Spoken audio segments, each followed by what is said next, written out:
د سوات د سیند دا یخې اوبه د علمګنج په خاوره په چم کشتۍ کې روانې دي بهیږي. همدې ځای ته موږ روان یو. راځئ چې د دې ځای ښایستونه تاسو ته خپل له کیمرې په سترګو وښایو.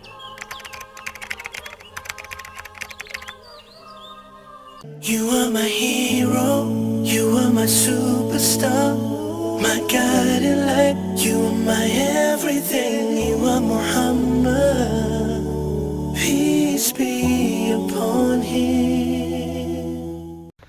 دا مهال په علمګنج کې روان یو د سیند غاړې ته. سجاد صاحب وایي چې علمګنج کې دا ځای ډېر زیات ښکلی دی. موږ پکې لامبلی هم شو او خپل یو څو ساعتونه ښکلي کولی هم شو. نو روان یو هغه ځای ته ګورو چې څومره ښکلی دی. تاسو ته به یې ښایو او ارنونه شروع دي. خدای خبر څوک کوي خو را روان دی راپسې شاته. دا زموږ سره دی چیف صاحب. دنه یو سوال کوو اوس یې ارنونه وال. چیف صاحب په دې ګاډي کې د ارن د څه دپاره دا چې خلکو ته وایي لږ غاړې ته شه. خلکو ته وایي که زناورو ته؟ خلکو ته. ښه نو مطلب چیف صاحب وایي چې خلکو ته وایي غاړې ته د زناورو په شانتې روان وای نو ما ته څه کار نه وای. ګډې بېځې چې څنګه د کنډک راوړي چې دوی روان نو راځئ په دې لاره باندې ورځو او د سیند غاړې ته ګورو چې څومره ښکلی دی او زموږ دا ساعتونه څنګه ښکلي تېرېږي دلته.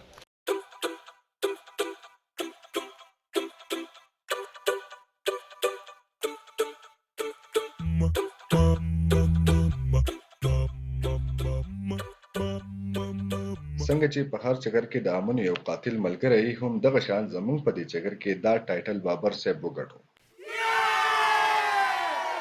اصل غوړو او د پیو په باره کې یاره دا واحد ځای ما چې اورېدلي وي ډاکټر امتیاز خان کوي په خوازه خیله کې. نو زموږ انشاءالله پروګرام دی چې دا ټول ملګري لاړ شو. اصل غوړو او پیو کې زموږ نصیب کېږي او که نه، خو فلحال زموږ اوږه او غوښه کې نصیب شوی دی او دا اوږه توپیل صاحب لګیا دی ټکی کې.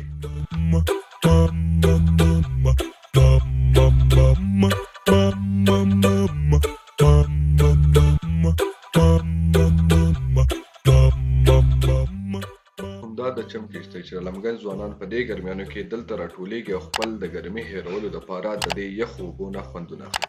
راځئ چې د دې ځای ښایستونه درته د ډرون په سترګه هم وښایو.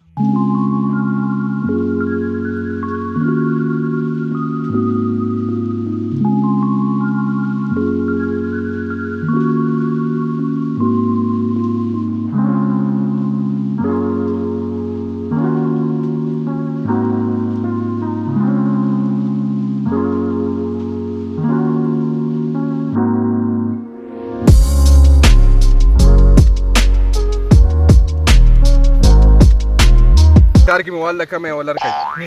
په نهره ګېډه د لامبلو او په مړه ګېډه د لډو کولو نه پس ما او سجاد او توپیل صاحب په 70 موټرسایکل د مدین په لور روان شو چې په لاره او د بخت رحمان صاحب د کلي شڼ کې د انسټاګرام اکاونټ لپاره په ډرون باندې څه تصویران اخیستل چې ملګري راغونډ شول. وی تاسو زموږ کورونه راوستي دي. هغه د ډرون فوټیج چې کول نه پس چې کله د هغو تسلي وشوه چې کورونه پکې نه دي راغلي.